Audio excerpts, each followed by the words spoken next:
Hello, bonjour à tous et à toutes. Bonjour Céline. Coucou Sabrina. Merci de nous faire honneur de ta présence aujourd'hui dans le sommet de tous les possibles. Je vais d'abord présenter un peu la journée. Aujourd'hui, donc j'accueille aujourd'hui Céline Rouge qui va nous parler de comment trouver sa place grâce à un outil qui s'appelle l'Ennéagramme.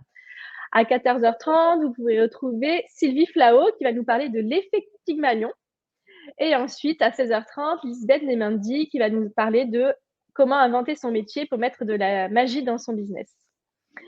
Je vous rappelle que la conférence de Céline et toutes les conférences sont disponibles gratuitement pendant 48 heures et ensuite, vous pouvez les retrouver si vous le souhaitez, y avoir accès en illimité à vie aux 21 conférences et d'autres bonus. Et Céline nous parlera de son super bonus qu'elle va nous proposer dans le coffret.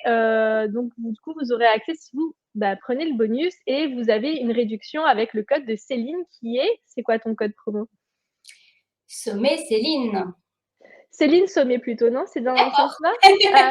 Je crois. Bon, je vais regarder. Céline, je crois que c'est Céline Sommet, mais on Sûrement. vous redira ça. Donc, vous avez 50% avec le coffret, du coup, à 98 € au lieu de 196 € jusqu'au... il y a encore 10 jours pour avoir accès à ce tarif-là. Voilà, donc on va commencer avec Céline. Donc Céline, est-ce que tu peux nous en dire un peu... Ah, pardon, je vais vous inciter aussi, si vous le souhaitez, à nous poser des questions tout au long, à faire des commentaires. Je regarde, donc je prends en compte les questions que vous avez envie de poser à Céline, qui peuvent aussi enrichir la conférence aujourd'hui. Donc vraiment, n'hésitez pas. Donc Céline, pardon. Est-ce que déjà tu peux nous dire qui tu es, qu'est-ce que tu fais? Avec plaisir. Alors, qui suis-je? D'abord, je suis française. Donc, mon nom en rouge, c'est pas un pseudo comme on le demande souvent, c'est vraiment un nom bien français. Et je suis belge aussi.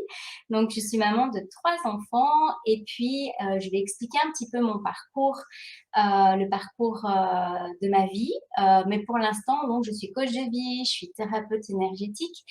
Et je suis formatrice dans 3 grands domaines qui me tiennent beaucoup à cœur. Ce sont les constellations familiales et systémiques, l'intelligence collective systémique, parce que comme j'aime bien la systémique, ma dernière formation, c'est le tableau qu'on voit derrière moi.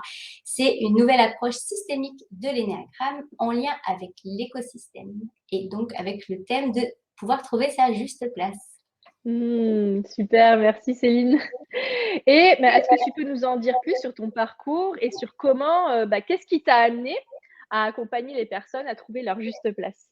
Oui, alors j'ai un parcours très atypique et d'ailleurs j'aime beaucoup parce que quand je dis ça, ça me met bien à l'aise avec toutes les personnes qui autour de moi ont aussi un parcours atypique. On est très unique finalement chacun et il faut juste le chercher. Donc en fait, je suis comme Obélix, je suis tombée pas dans la marmite, mais dans une secte quand j'étais bébé. Donc ma maman, elle est rentrée dans une secte, j'avais 1 an, mais donc elle a été influencée. En fait, c'est quand elle était enceinte qu'on l'a approchée et c'était un bon pour elle au début parce que finalement elle était assez perdue et qu'elle avait beaucoup de graves problèmes. Donc voilà, on va pas chercher n'importe qui dans les sectes. C'est qu'il y a quand même un besoin derrière que la société ne comble pas. Et donc, j'ai vécu dans cette secte et j'ai toujours, alors c'est une secte, je ne vais pas la nommer, mais qui est connue internationalement. Tout le monde, on connaît Coca-Cola, on connaît cette secte. Ils sont vraiment dans tous les coins du monde où il y a Coca-Cola, il y a cette secte-là. Et donc, non seulement j'ai vécu dans cette secte-là, j'ai été fille-mère, donc ma mère et moi, on était seules pendant 8 ans, puis elle s'est mariée avec quelqu'un qui a un comportement vraiment, qui a tous les traits des comportements liés aux manipulateurs, dû aux blessures de vie et toutes ces choses-là. Mais donc, ça a fait que j'ai vécu toutes ces choses, j'ai vécu les problèmes d'abus sous toutes ces formes. Et quand je me suis mariée avec quelqu'un qui était dans une secte, mais lui n'était pas né dedans. Donc, c'est pas le même parcours. Lui, c'était un enfant qui était un enfant placé par l'État et qui a été dans 2-3 sectes avant de tomber dans celle-ci. Et ce qui s'est passé, c'est que quand on a voulu sortir, donc il y a eu des problèmes de pédophilie. En gros, on me disait, soit tu nous fais confiance et tu nous laisses tes filles seules avec des hommes et nous, on sentait qu'il y avait des choses, soit en gros, tu peux plus rester dedans. Mais il faut savoir que la différence entre une secte et une communauté d'appartenance, c'est que la secte, ben, en fait, on vous coupe de vous-même, donc justement de qui on est. Donc c'est pour ça que je veux vraiment travailler sur la connaissance de soi. Et on vous coupe aussi ben, du monde, du système social. Et dans le monde, il n'y a pas que des méchants. Donc, on vous fait croire on vous montre que les côtés négatifs du monde. Et donc, comme vous êtes coupé de la société, eh bien, quand on vous fait du chantage et qu'on vous dit, bah, si tu ne nous suis pas, tu n'es plus dans cette secte, eh bien, en fait, vous perdez tout. Votre famille, vos amis, pseudo-amis, puisque l'amitié, ils ne connaissent pas. Et moi, j'ai même perdu mon travail. Ça a été vraiment une cascade. On a même perdu notre logement, notre travail, notre voiture, tout ça. La santé, en passant aussi par là. Et donc, moi, j'avais 33 ans. Je rigole avec ça parce que je me dis, bah, 33 ans, c'est une secte judéo-chrétienne. Donc, je me dis, bah, c'est l'âge du Christ. Donc, voilà, j'ai fait ma sortie christique. Voilà. En plus, c'était en 2012, le 21 décembre 2012. Donc, Ah oui. des chiffres. Plus tard, on s'est dit, waouh, il y a quand même des énergies puissantes en 2012. Et quand je suis sortie avec mes 3 enfants et mon mari, ben, on a été chercher de l'aide dans les structures juridiques de l'État. Et on s'est rendu compte que c'était super sectaire aussi. Et donc, ben, on s'est débrouillé tout seul avec tout ce qui vient, les envies suicidaires. Ce qui m'a beaucoup raccroché, c'était l'amour pour mes enfants et mon mari. Et puis, on a repris du poil de la bête. Donc, moi, en fait, je me considère comme, à cette époque, autiste. Parce qu'en fait, comme vous êtes coupé du monde, même quand vous allez à l'école, on vous dit que ce qu'on vous dit, c'est pas la vérité, qu'il faut pas croire, qu'il faut pas avoir des amis. Donc, du coup, bah, votre cerveau est vraiment, bah, voilà, c'est lié à ce qu'on vit en ce moment, à l'ingénierie sociale, la manipulation mentale. Et donc, la manière de raisonner, c'est une manière de raisonner autistique. Donc, on dit, en langage socratique, on dirait que c'est sophiste. Donc, ça veut dire c'est un raisonnement très, on appelle ça circulaire. Donc, on part de quelque chose qui est faux pour que quelque chose d'autre qui est faux devienne vrai. Et donc, c'est vraiment, il faut vraiment connaître ça pour comprendre. Et donc, du coup, ben, pendant plusieurs années, ben, j'ai fait tout ce que j'avais pas le droit dans la secte, entre autres d'aller voir les livres de psychologie, de m'intéresser à la psychologie, au développement personnel, au yoga, toutes ces choses-là. Et donc, j'ai vécu d'autres sectes de l'autre côté, parce que dans le développement personnel, ben, il y a beaucoup de dérives aussi. Et ben, moi, maintenant, mon but, c'est de trouver le juste milieu, l'équilibre. Donc, sa juste place intérieure et de la rayonner aussi à l'extérieur. Voilà. Merci pour ton histoire qui est vraiment très intéressante. Et justement, pendant que tu parlais, tu l'as un peu dit à la fin, je me disais oui, parce que parfois, le développement personnel, comme tu dis, il y a aussi ces dérives et bon, c'est merveilleux, il y a aussi ces dérives. Et du coup, j'étais en train de me dire, mais du coup, comment tu fais la différence, quoi, en fait, tu vois Oui, alors je me suis spécialisée dans les problèmes d'emprise. Alors c'est basé sur des personnes qui ont vraiment fait tout un travail et mon expérience personnelle. Et donc, ben, en fait, la différence, c'est c'est toujours dans les extrêmes. Et il y a vraiment des choses très simples, en fait, que je donne comme information aux personnes et qui tombent de sens pour nous, pour les personnes qui n'ont pas été dogmatisées, mais pour les gens qui ont été dogmatisés, c'est très nouveau. Et donc, les choses toutes simples, c'est ben, qu'en fait, on apprend à t'accepter comme tu es, que tu as le droit de dire non sans avoir des conséquences négatives, que tu dois écouter à l'intérieur de toi si ça résonne. Donc, moi, j'aide vraiment les personnes à trouver ce qui est juste pour eux. Et la dérive dans le développement personnel, et c'est la même dans les religions, c'est de croire qu'il y a un outil magique qui marche pour tout le monde. Et que cet outil, parce que moi je l'interprète comme ça, c'est la vérité. Et donc, quand je dis aux gens, bah, en fait, il y a ta vérité du moment, et c'est ta vérité, et c'est OK. Et il y a la vérité de l'autre personne, et c'est OK. Et c'est pas important de savoir qui a raison, qui a tort. Donc, vraiment, de sortir de ces dogmatismes, de ces vérités toutes faites, de faire du cas par cas, et de se reconnecter à son intuitivité. Parce que finalement, l'objectif des sectes, d'ailleurs, on l'entend, secta, c'est couper et suivre. Donc, on te coupe toi pour suivre quelqu'un d'autre. Et donc, ce que moi j'appelle en développement personnel le gourisme, d'ailleurs, gourisme, c'est je me gourre où? Je me gourre quelque part.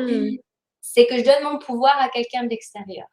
Donc, quand on fait du développement personnel, moi, ce que je dis aux personnes pour pas qu'elles retombent dans les problèmes d'abus, c'est déjà de ne pas être tout le temps chez la même personne. Et puis, c'est de dire qu'au final, que tu aies tort ou raison, même si tu prends une mauvaise voie, ce qui est important, c'est que ça soit toi qui la choisisse. Donc, les thérapeutes, les coachs, ils doivent être des accompagnants et pas des guérisseurs ou des gourous, gourelles, parce que les femmes, c'est gourelles. Ok, je connaissais pas du tout. Voilà, on parle des gourelles et des gourous. Et donc, voilà, c'est vraiment de se reconnecter à soi, en fait, et de savoir qui on est et ce qui sonne juste pour soi, quoi. Ouais et c'est vraiment la reconnexion à soi parce qu'en fait, c'est difficile de savoir parfois quand on est manipulé ou pas, Tout à fait. c'est pas Alors, évident, en fait. il y a des personnes qui sont plus intuitives et qui vont le sentir dans leur ventre et donc, ben, Mmh. ils ont pas les mots, mais ils le sentent.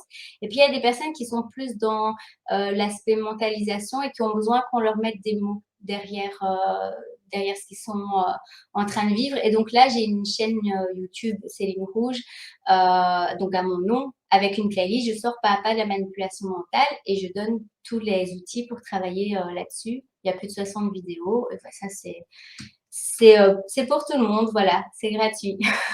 Ah, c'est super intéressant, ça me donne envie d'aller voir d'ailleurs, il y a des personnes qui partagent justement, qui disent: «L'avantage d'avoir vécu dans une secte et d'avoir développé une immunité à la manipulation». Donc est-ce qu'on peut être immunisé contre la manipulation justement? Tout à fait. C'est une Moi, question qui me vient. ah oui, oui, en fait, moi j'appelle ça l'immunité, psychologique. Donc ça veut dire que, quand on sort d'une secte, on n'a pas d'armes, ou d'un manipulateur pervers narcissique. Ben, maintenant, il faut Mmh. faire attention avec ce mot parce Oui. que j'entends beaucoup de personnes qui disent ça, je fais: «Non, ça c'est peut-être un jeu de pouvoir ou un conflit, il faut quand même faire Mmh. la différence, sinon on l'est tous, hein, finalement». Et donc oui, on peut s'immuniser et donc c'est comme, l'immunité naturelle en fait, on fait des maladies. Donc quand on n'a pas d'armes, on sort, on s'en prend plein la figure et on se remet en question en se disant: «Qu'est-ce que je n'ai pas en moi qui fait que je peux me protéger?» Et alors, on revient dans le système familial, au niveau systémique et on voit est-ce qu'il y a des parents qui ont été manipulateurs et qu'est-ce que les parents n'ont pas transmis ou mal transmis pour pouvoir se protéger. Et donc, il y a tout un parcours. Donc, moi, finalement, je dis toujours que les manipulateurs, on peut les voir de manière positive, mais ça, c'est après quand on a guéri, hein, Mmh. de dire, bah, c'est des révélateurs.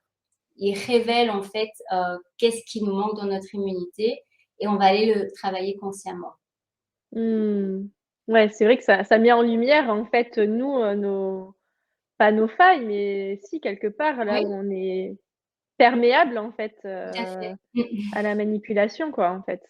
Il y a Mmh. une autre personne qui dit merci en tout cas Céline pour, ces éclaircissements. Il y a une autre personne qui dit: «Très intéressant, j'ai vécu une forme d'abus autre que la secte. Merci de clarifier les choses. Mmh Oui, mh. essayer de suivre son intuition, c'est ce que j'essaie de faire au quotidien». Ouais. Et et justement, est-ce que toi tu as, bah, voilà, des outils ou qu'est-ce que tu transmets qui permet aux personnes, bah, du coup de se connaître, de trouver leur place et de se connecter à leur intuition finalement?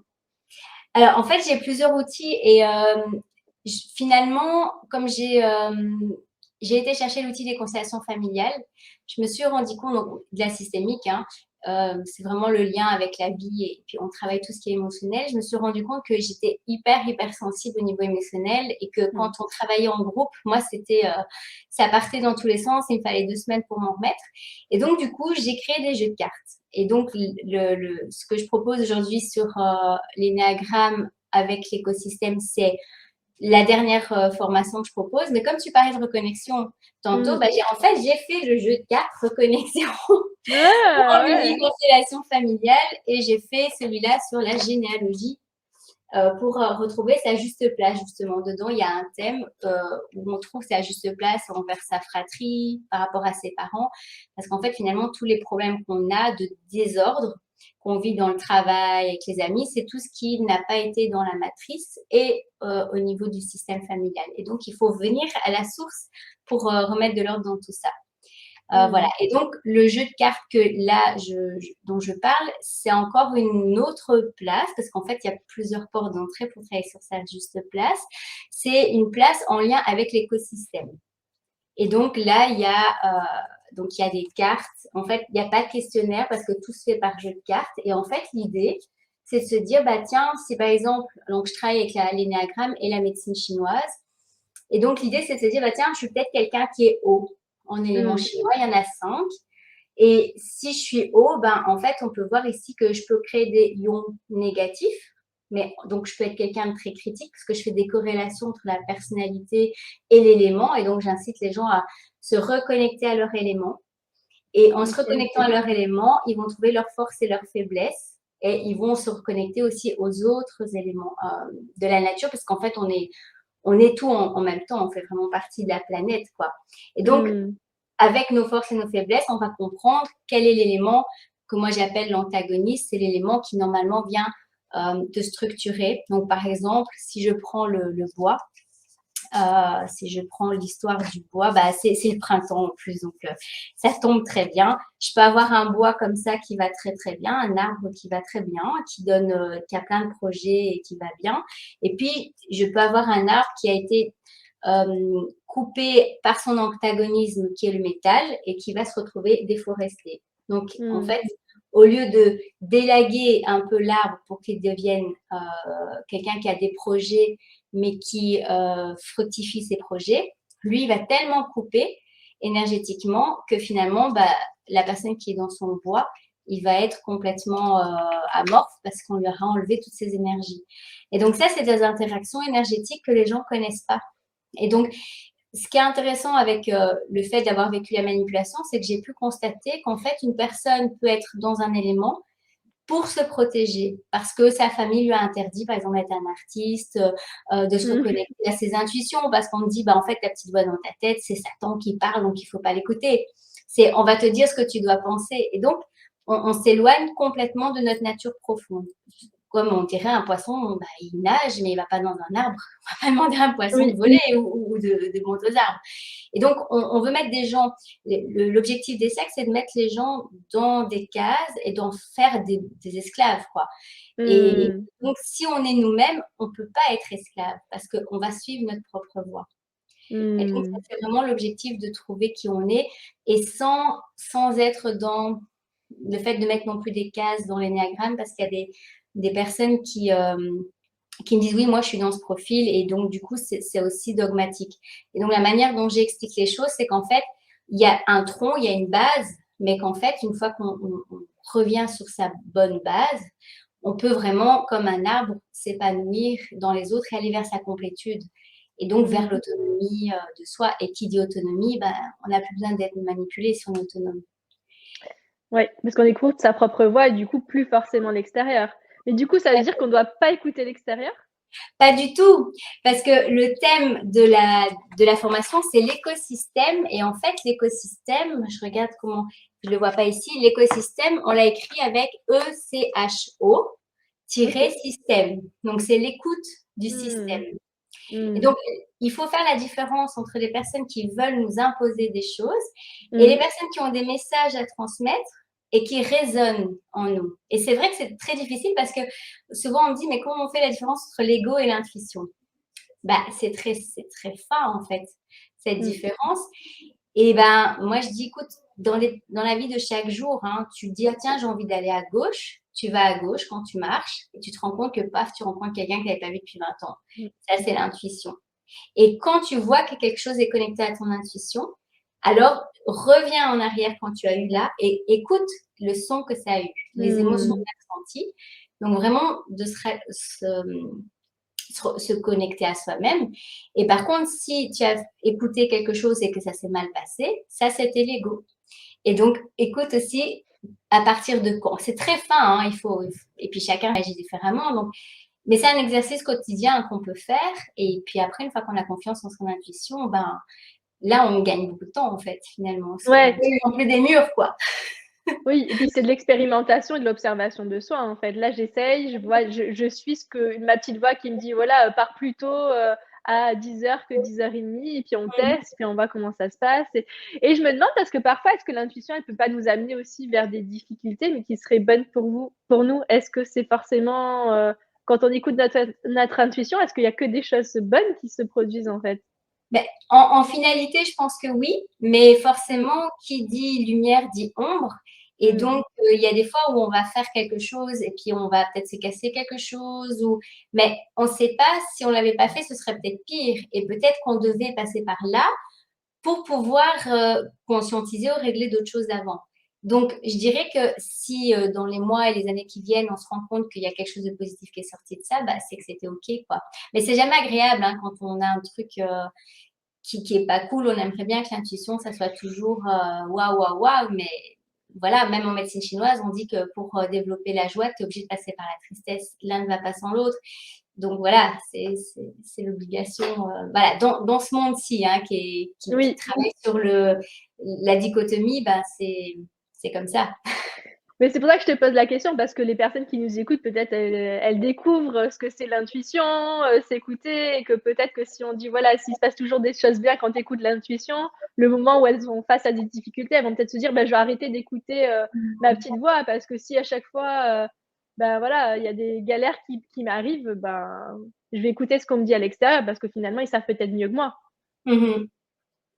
Oui, et alors de se dire justement, quand j'ai écouté quelqu'un à l'extérieur, quelles en ont été les conséquences? Parce que même quelqu'un, moi j'ai toujours, il y a manipulation et influence. Alors, Mmh.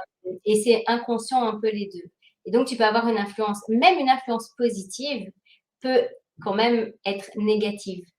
Parce que ici, nous, dans l'association, on voit le petit logo là derrière.